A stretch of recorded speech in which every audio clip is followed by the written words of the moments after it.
Strong Enough merch is now available. Go to strongenoughpod.com and see all the things that you can get to show your strong enough pride, as well as remind people and yourself that you are strong enough and you are worth it.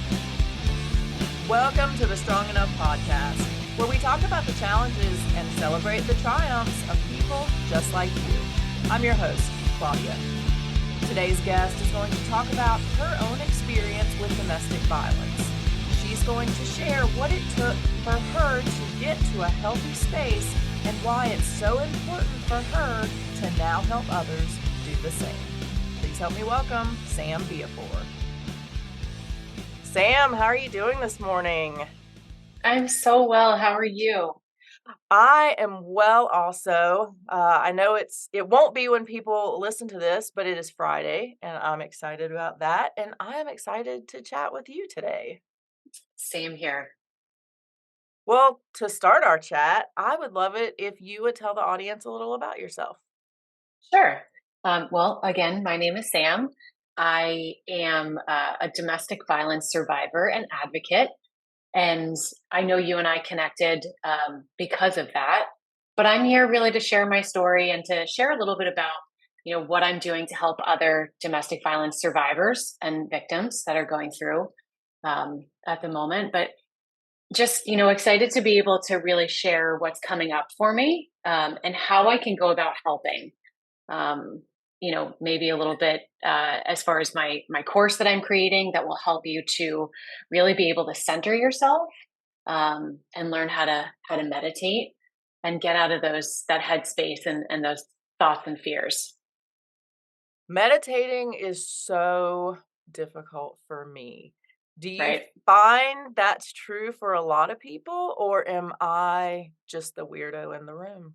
No, you know what? When I started meditating, it was so hard for me. And I think it's because I have that get up and go personality. I really like to be on the move. So sitting still is just, even to this day, it is very difficult. I have to get into that headspace. And it doesn't always come naturally to me. I have to really practice at it. So you're definitely not the weirdo in the room. For sure. Still to this day, years later, it can be a difficult task for me, but I also know how I feel on the other end.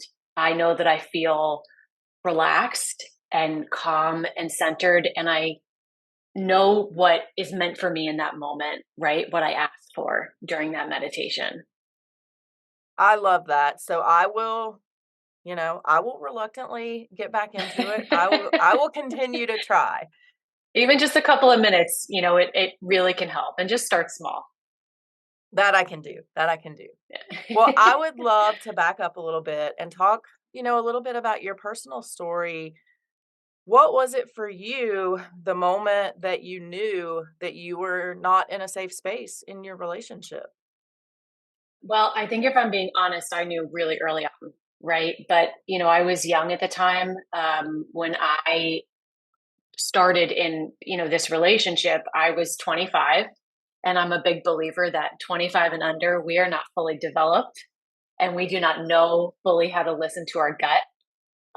So I think for me, I was looking for someone who I thought could give it all to me, right? And being, a lot of times in a domestic violence relationship, the other person has narcissistic behaviors, right? So there was a Dr. Jekyll and Mr. Hyde kind of inside. So when we met, it was so charming and it was amazing and it all sounded so wonderful. And then once he realized that he had me hooked in, everything started to change. And I thought, well, I can change him. I'm young. I'm everything that he's claimed he wanted. I can do this. And I refused to listen to all the people that had come forward and said, hey, listen, here's my story. Here's what happened. And I didn't listen. I thought I could change. We got married very quickly. And then I ended up pregnant with my daughter. And I figured again, oh, a baby's going to change him. And of course it doesn't, right? So it's something that I had to learn really quickly, how I was going to be able to manage my emotions and protect myself in, fight or flight mode constantly.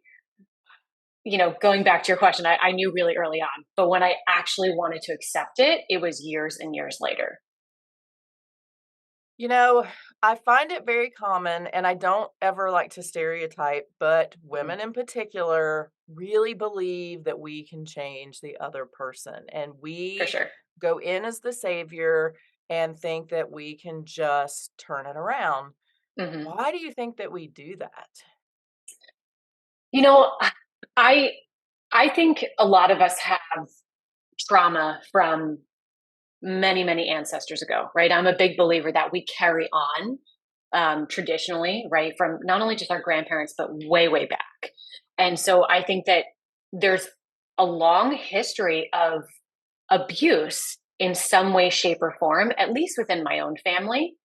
It may not necessarily be the typical domestic violence, what people think about, but when you think about our grandparents and great grandparents and going way, way back, abuse was so common, right? We didn't know any better.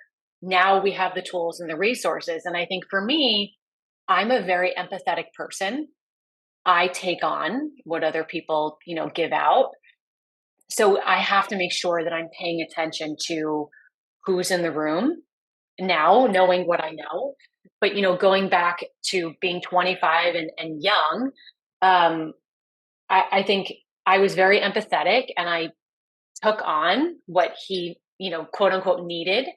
And so it was easy for me to kind of fall into that trap. And I think as women, we're built and born to take on the needs of what our family or our partner needs, right? So it's just easier to fall into that trap if you don't have the tools and the knowledge to know, okay, this isn't right, right? This feeling isn't right.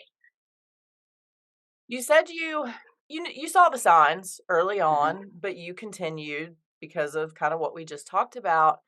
Yeah. What was the moment for you when you said, I can't, this is enough and I've got to do something different?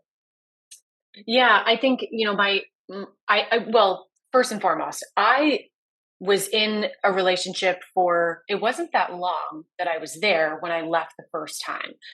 Statistics will say that, someone, of a domestic violence victim will leave on average about 7 times.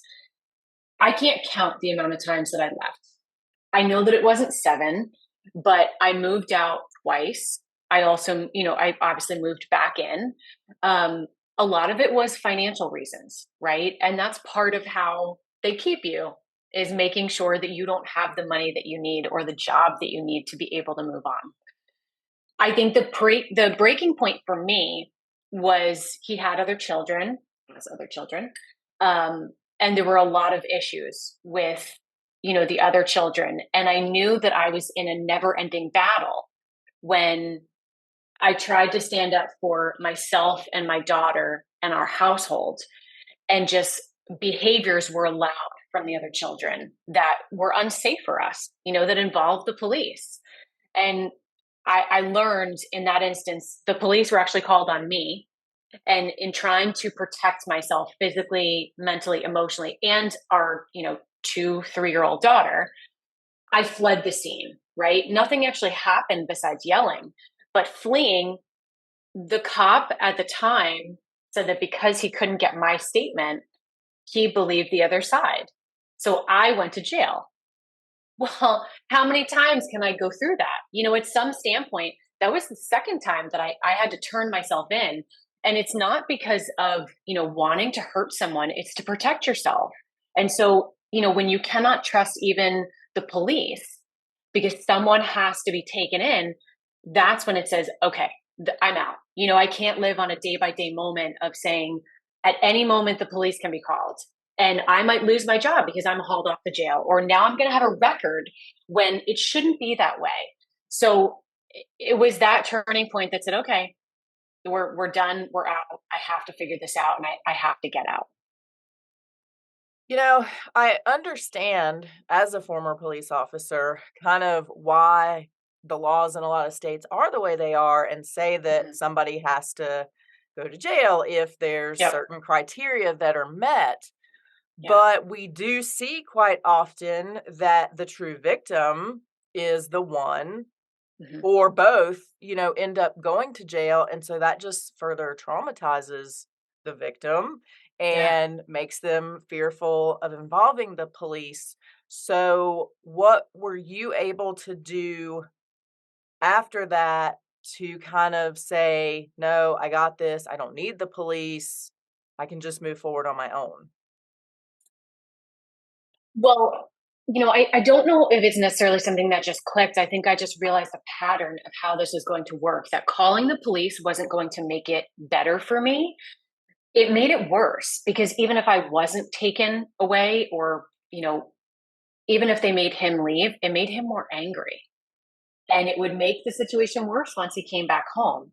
So, I had to figure out how I was going to make enough money and I was going to be able to safely exit and get out. And again, going back to what you said about, traumatizing the victim, it wasn't even about traumatizing me, right? Yes, of course, I was traumatized, but even my daughter, right? Having the police come was really scary. And worse, if I was taken away, then she's left crying and watching me being hauled away. And even at 2 or 3 years old, she has such vivid memories of some of the things that have happened to me. So, it was making sure that that didn't happen again. I would love for you to talk a little bit about safely exiting because you Mhm. you put that word in there, and I think that is Yeah, so important that victims have an exit plan, but it has to be a safe exit plan, and especially when you yeah, have children involved. yeah, So, will you talk a little bit about the steps that you took to ensure sure. that you could safely exit the situation? Yeah, I think, it's a hard topic because every state and everyone has different resources, right? At the time I was living in Delaware. Um, Shelters weren't an option for me because I had dogs and they were my safe space, right? So I wasn't willing to leave them behind because I knew that out of anger and out of that narcissistic personality, the dogs would have been let go on the street or they would have been given to a shelter themselves. So, I had to figure out how I was going to exit, which meant saving enough money and being able to obtain an apartment by myself. So I think, exiting safely is hard. There are, like in Florida, I have a wonderful shelter that's very close to us in Naples, and they help, so many women and children, and they have so many resources that actually, women can utilize. Again, for me, I had to make sure that I had enough money kind of squirreled away, got an apartment, and then, one day when he was working, I packed up a truck and I was out. I think the most common thing that I hear when people and, survivors and victims reach out to me that say, "Hey, here's what I'm going through. Can you help me?" Most of the time when victims are coming up with a plan, the plan seems great in that moment. And then that cycle of abuse just turns around, right? And their abuser says, "Oh, no, no, no. I love you. I'm going to change." So that plan just goes poof right out the window because now they don't need a plan anymore until that cycle starts again. They also feel that they should tell their abuser, "Oh, I'm thinking of leaving. You have to change." Well, that doesn't work because it makes them more angry. At least in my experience, it made him so much more angry, threats, or my stuff was thrown out. And again, it was, calling the cops. The whole situation just escalated. So, you know, again, exiting safely, you need to be able to lean on the people that you do trust. If you have family or friends that can help. The hardest part for me was once I was out, staying away, not letting those words of, "Oh, I'll change, you can come back, I'm so sorry," not allowing that cycle to perpetuate again because you're in such a fragile state. You can believe anything that they're going to say to you. And that's how we start that cycle of, exiting and coming back and continuing on. So, um, I encourage people to really look into the resources that they have to be able to get out safely. Um, and again, lean on resources like myself or like family and friends, shelters, because you it's not easy to do it alone. So true. I wanna highlight a point that you made because I love my dog very, very much. I would not go anywhere without him either. Mm, And there's actually a pretty high percentage of victims who don't leave or mhm. stay longer than they should because they have nowhere to go with Yep. their pet. And they Yep. do fear the pet being harmed or Mhm. something like what you talked about. So I just want to say there are a lot of states that have shelters that are Mhm. pet friendly. Yep. And then some animal shelters will take pets temporarily for free. So Yeah. we're getting there when it comes to pets Yep. because it is that safe space a lot of times, and a victim just can't walk away from that. It's Yeah. almost like a child for some people. Mhm. So Yep. if you're in that situation and you have a pet, look for options because Mhm. a lot of places they do exist, or even like you said, family and friends, maybe somebody can Yeah. take that pet, but do what you can to not let that hinder your Yep. exit if necessary. Oh, 100%. Yeah, and I completely agree. There's until I actually moved to Florida, I didn't know that there were shelters that took pets. So, it is such a great and valuable resource. And I have one dog who's a rescue. He's older, but still to this day, he will protect me, bar none. And I think that was part of not wanting to allow him to go somewhere else, right? Because that was my protection, if Mhm. nothing else. He was that safe zone. So, but you bring up such a good point. Do your research. I want to talk a little bit about after leaving Mm, and kind of the steps that you started to take to heal because you'd been through so much trauma, you'd been through extra trauma with dealing, with the police and having to go to jail. So talk a little bit about what you started with on your path to healing. yeah. So I was fortunate enough that when I moved away from Delaware, I moved down to Florida, and it's because I worked for Peloton. They had a store opening in Naples, and I raised my hand and was willing to do anything that it took to move. And, signed a deal with the devil to be able to move down here. He allowed that to happen, you know, got the paperwork that I needed. And I was willing to move with or without my daughter in the sense that I knew eventually she would end up back with me. But I knew that was the first step in us healing. So when we were allowed to move to Naples, a lot of the um, mental and emotional abuse still continued, right? It didn't stop until actually a couple of months ago. And it's been over 4 years that I've lived in Florida. So just because you're divorced or just because you move away, it doesn't mean that it all stops. You still have to take measures to continue to protect yourself.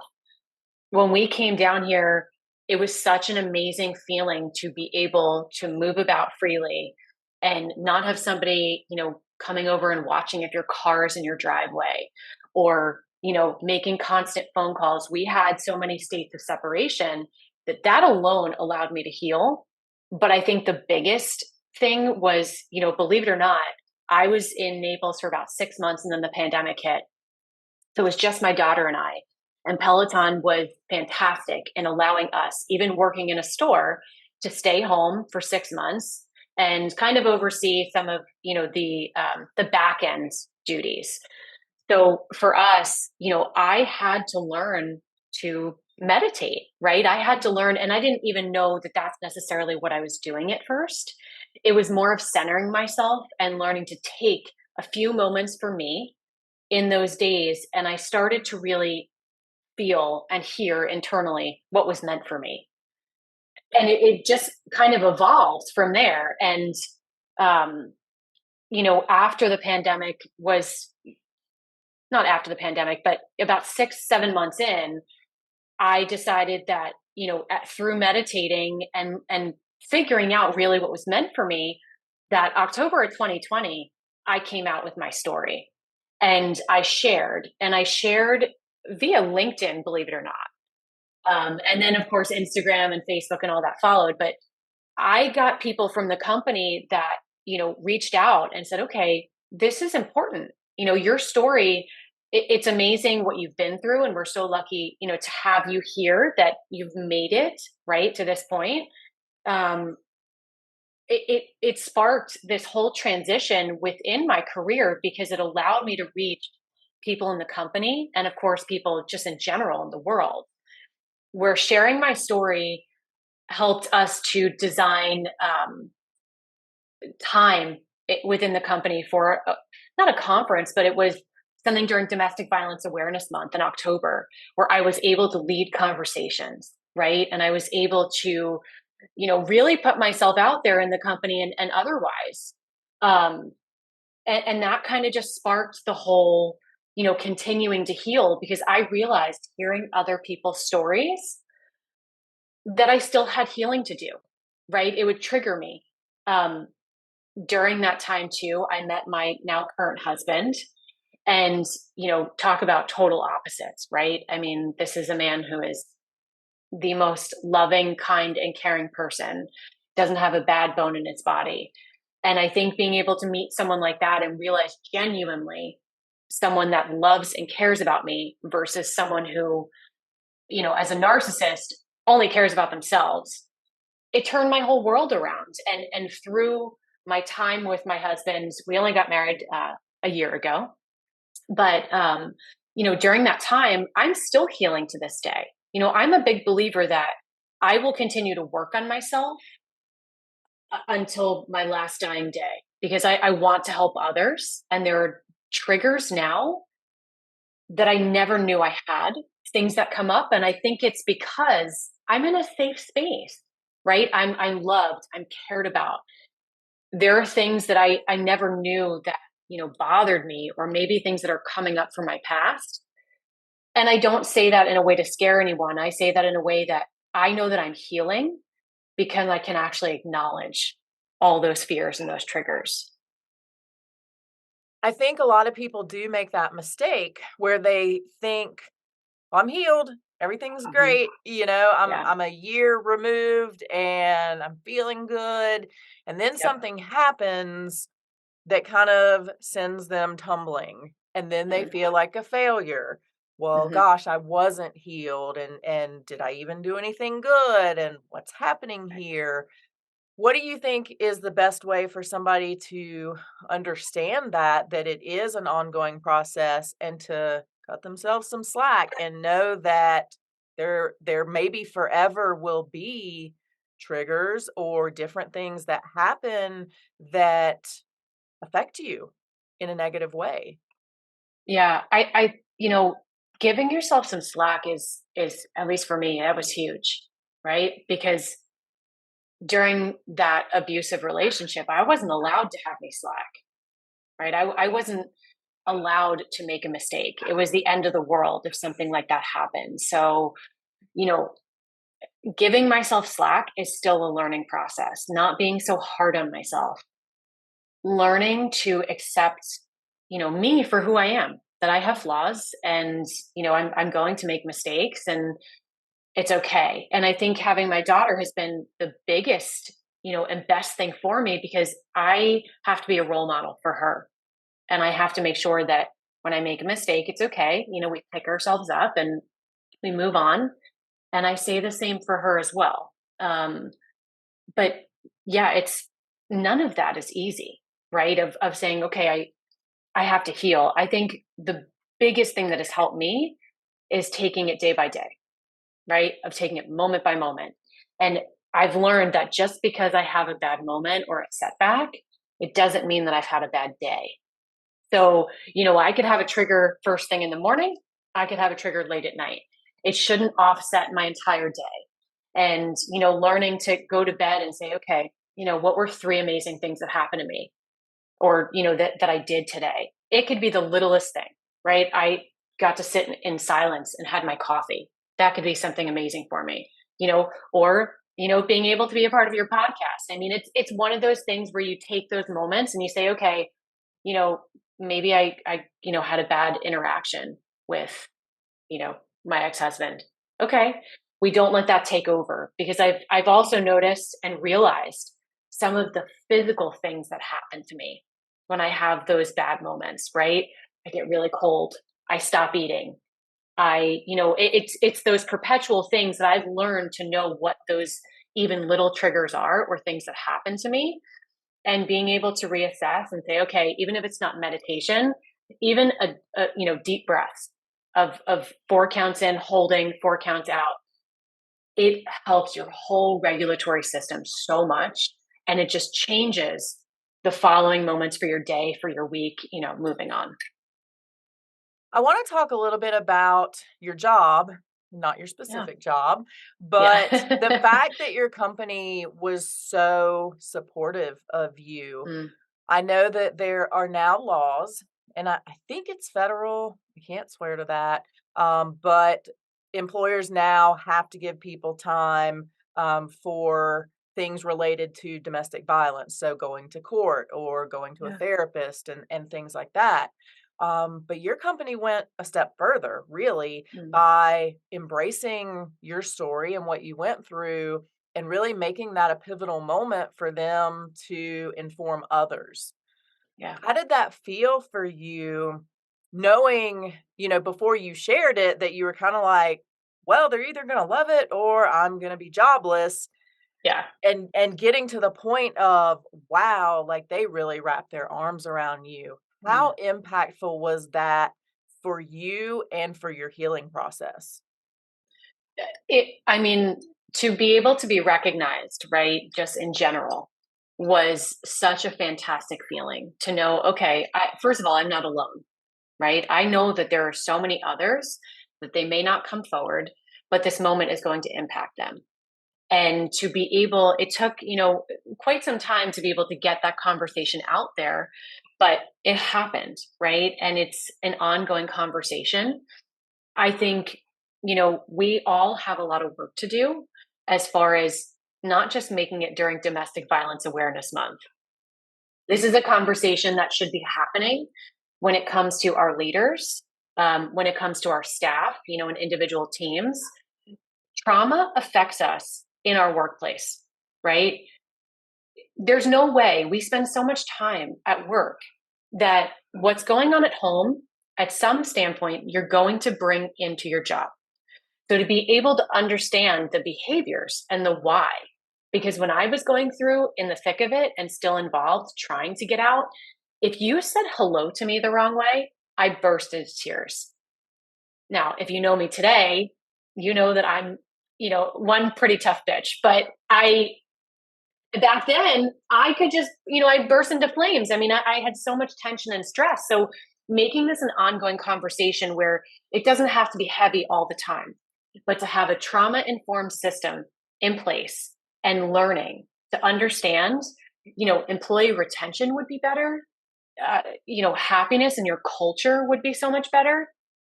So, I think, yes, Peloton did a great job. And I do want to say, I just left Peloton in May.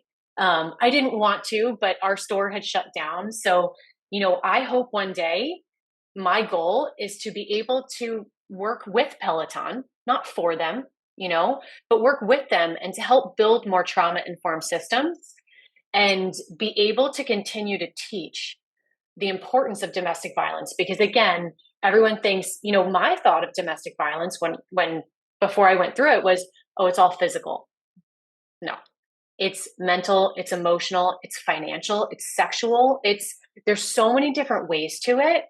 And, the impact and how the impact of domestic violence alone on you, obviously, but, within your job, you could help someone, find a safe exit, right? You could help someone just be lighter and be so much more aware, right, of what's going on and seeing the signs even within our own jobs. And I think it's so important to be able to have those systems in place. Talk a little bit about what you're doing now to help other people recognize those signs and create a way for them to get out of the situation and move forward in a healthy way. Yeah. So I right now there's a couple of things, and ways that we can help. The biggest thing that I have started to do is work with companies like Peloton, where, helping to add in trauma informed systems in place to be able to help their leaders and help, the people that are actually working for them have systems that they feel that they can talk about, what's going on at home, right? I know when I led a team, there was always an open door policy that if something is going on, you can say anything and everything and vent and be there, and it's not going to affect how you are when we're actually working, right? So it's helping companies to build a better culture, build those trauma informed systems and put them into place so that our employees feel that they have a safe space when they go to work.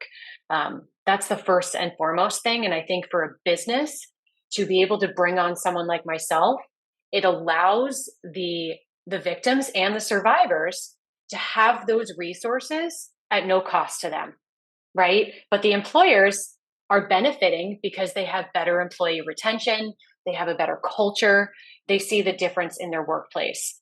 On the flip side, if you don't have a company that's willing, to maybe build in a trauma informed system, there are other resources that I have. I've just built, my website. My company name is Survival Takes Strength.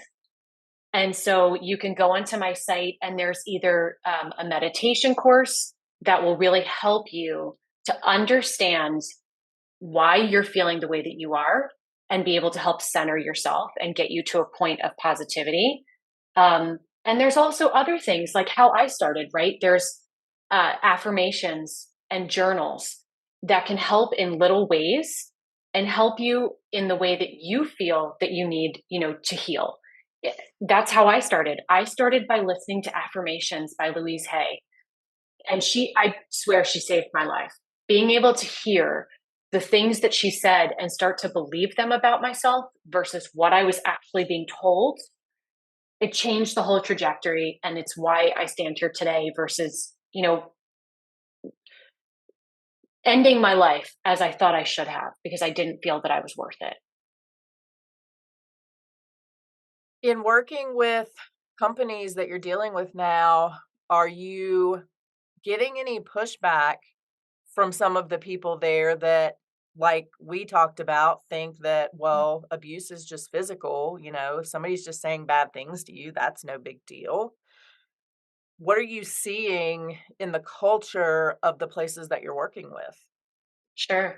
So I think, it's important for me to work with certain companies, right? That has a culture that is very DEI focused, right? With diversity, equity, and inclusion. You have the basis there for a culture. To come in with a program like this that doesn't have a great culture or that kind of stands down to people bringing anything in from their home life into work, it doesn't work, right? We have to have a foundation of, we have a basis of culture, a true culture, not fun sock day, like real culture that's going to make a difference. So in the companies that I work with, I think, yes, there's always going to be a little bit of pushback to say, well, we don't need that, but that's where I come in to say, well, you do, and I can tell you being a leader myself and the experiences that I went through and also my team went through along with other teams, giving them those resources and allowing the people that push back to have true one-on-one time or maybe smaller group sessions has been so beneficial because teaching, yes, you can teach a conference into the mass. I have a workshop called Leading with Clarity, and it helps building effective resilience and strength and empowering your staff and the culture to be able to come forward, right? So I think, that workshop is fantastic for a very broad overview, but building that one-on-one time with the people that don't believe that this should be a thing, that's where the change really happens. You threw something in there a moment ago and kind of said it and walked away from it. There was a moment that you felt like you shouldn't live anymore, you would be better off not here. We obviously know that's not true, but a lot of people do feel like that's their only option. Mm, As a police officer, I worked with a woman once who had shot herself. She survived, but she felt like that was the only choice that she had. And she did yeah. end up getting away. So that was a really cool moment to witness. But what in you reminded you that you are worth it and you do need to be here and your life has value? Well, first and foremost, my daughter was the biggest driving force to that because I could not imagine her growing up without her mom, but let alone being left with the other parent who, you know, with narcissistic, personality. I knew that she wouldn't be cared for in the way that she needs to be cared for, right? And I didn't want the cycle of abuse to continue. That's been a huge driving force to me, is to make sure that the abuse stops here. It doesn't continue with her. Um, I think when I was going through everything, and even, if even today, I can be told that I'm a bad mom, that I'm a bad person, all the disgusting things that I have been called and probably still continue am called those things. I believed that for such a long time. Every little thing that I did wrong, I believed that it was all my fault. I was in constant fight or flight mode. As simple as listening to those affirmations, it fell upon me one day on Instagram. And I started listening to Louise Hay's affirmations and hearing that, I broke down into tears, thinking, okay, if this is a woman who, I don't know if you've ever heard of her, her affirmations, but she had such a tragic childhood and growing up and didn't actually make something of herself until she was, I believe, in her 40s, right? So if she could do this, well, why can't I? It's almost like the competitive side of me, like, well, wait, you did it, so why can't I?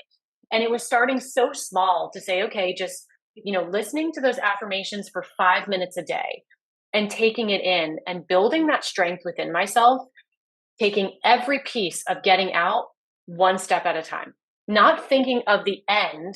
It was thinking of, well, how can I save, an extra couple of dollars here? Or how can I, get out safely? And it was sucking up my pride and, letting go of the ego to say that I needed help. Um, and there are still moments today where, I still can get into a depressed state, but I don't feel the same, I need to end my life because this isn't worth it because I'm on the other side. It's learning to have those tools that can really help you to say, okay, if I'm worth it, I'm beautiful, I'm strong, I'm powerful, I'm resilient. And, again, my daughter being the driving force, being a good role model and now being out there in the public. It's so important to be that role model and to say, okay, you can do this, absolutely.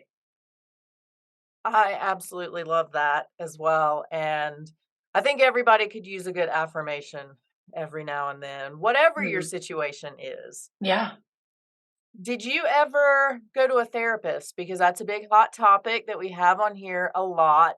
We have some Yeah. people that love therapy and others that will not go in any way, shape, or form. So, was that a part of your healing journey? So for me, it has not been a part of my healing journey. I'm not against it. I do believe in therapy. I also believe that we need to find the right therapist. Right? So for, being a domestic violence survivor, if you have a therapist that doesn't understand your background, it can be quite challenging. And understanding the cycle of abuse, right? So I think I haven't personally done therapy. I tried once, and that the therapist, told me how much therapy I would need and how many years. And it just was, it's like, okay, well, no one wants to be told that you need, 10 years of therapy and all the things attached to it. So I, I believe that, my therapy is helping others and being able to talk about it, right? At first, when you start talking about what you've been through, it's really uncomfortable, and I had a lot of shame around it. Today, I have no shame in saying who I am. and standing up and saying, here's where I am today and here's how I got here. But my therapy has really been, again, being able to express my story and talk about it. And also, have those moments of quiet time in, meditative state, in just being able to sit in stillness and in silence is beyond therapeutic for me, it's been so helpful in my life. We are going to turn now and talk about another type of therapy. So, ink therapy is one of my favorites personally. I love it. I do have on short sleeves today. I normally don't because it's freezing here. So I have a lot of tattoos. I can see that you have at least one tattoo, and I think there's more than that. Oh, yeah. I would love to hear about your most meaningful tattoo. Wow, that's a good one. I have 9. I think I have 9. A lot of them are on my back. So it's so funny. People will come up and say, oh, can I read that? I'm like, sure. Because I can't tell you what it says, verbatim. I have a couple that are meaningful. Of course, we all have silly ones that we wish we could go back in time. I have my very first one on my wrist, and it says "Strong Enough to Break," and it's from my favorite band, and it's so meaningful because it was at the beginning of my domestic violence journey. Right, I didn't even know I was in this situation yet, and I had gotten it, but that's just so meaningful to me. But I also have one on my inner arm here, and it's really hard to read, but it's from my biological dad. It's something that he had written to me. He passed away a couple of years ago, and he had written it to me in a book, and it's in his writing, and it says, never lose sight of the true values that drive success and hold on to your dreams. And it's just so fitting for all that has happened and that I've been through. And this is the newest one. I'm dying to get another one. But that's my favorite. And I put it on my inner arm to be, close to my heart. So at any time that, I feel a little off, I can look down and, he's always there and with me. You're dying to get another one. So what's next? So I feel off balance, even though it's been years. I feel like, you kind of have to match and be equal. So on one, on my upper back, on kind of towards my shoulder, I want to be able to get a lion and, with flowers around it. Sunflowers are my favorite flower. So I have at least one sunflower in there, and a little bumblebee, because being that I've, my last name, we have a joke, my husband and I, about bees. So want to be able to get a bee, and he'll have a bee as well. But I got to find the right person. It's going to be a little bit bigger than I'm used to. So finding the right person to do it is key. I have recommendations. So if you need them, you can, for sure. I can give you a travel, where you can take a vacation and get a tattoo, or you want to stay in Florida, we can make that work as well. Yeah. Gotcha. Sam, where can people find you? So if they want to hear more of your story, if they want to get involved in some of your courses or what you're sharing with the world, or if they just want to come hang out in Florida and soak up the sun, where can they find you? Yeah. So we are based in Naples, Florida. All of my handles are my company names. So it's Survival Takes Strength. You can find me on Instagram, where, I post daily, and we'll start to post a lot of the different things that I'm selling. But also my website, which is survivaltakestrength.com. So you can find me there. My course is coming out soon. It'll be ready in about a week. And then, again, I have all the things that can help at such a minimal price, like the gratitude journals and the affirmations. It's easy and it's affordable, for people like you and I, right? Maybe when we were in the thick of it and struggling. So would love to connect. And again, if you're in Naples, would love to just say hi. Excellent. Sam, I so appreciate you being here today and sharing your story. I know that you're going to connect with so many people, and I so appreciate all that you're doing to bring awareness to the masses. So thank you so much. Thank you. Thank you so much for having me on. This has been such an honor and a pleasure, and I'm so glad we got to chat. Same. Thank you. If you enjoyed today's episode, don't forget to subscribe and follow us on social media so you'll never miss what's going on. Remember, until next week, you are strong enough, you are worth it. Thank you for listening to the Strong Enough podcast. You can find us on your favorite podcast platform by searching Strong Enough. And on YouTube, we're on the Spear Talk channel. Don't forget to follow us on Instagram and Facebook at Strong Enough Pod. If you have suggestions for an upcoming episode or a future guest, please reach out at strongenoughpod@gmail.com. Remember, you are worth it.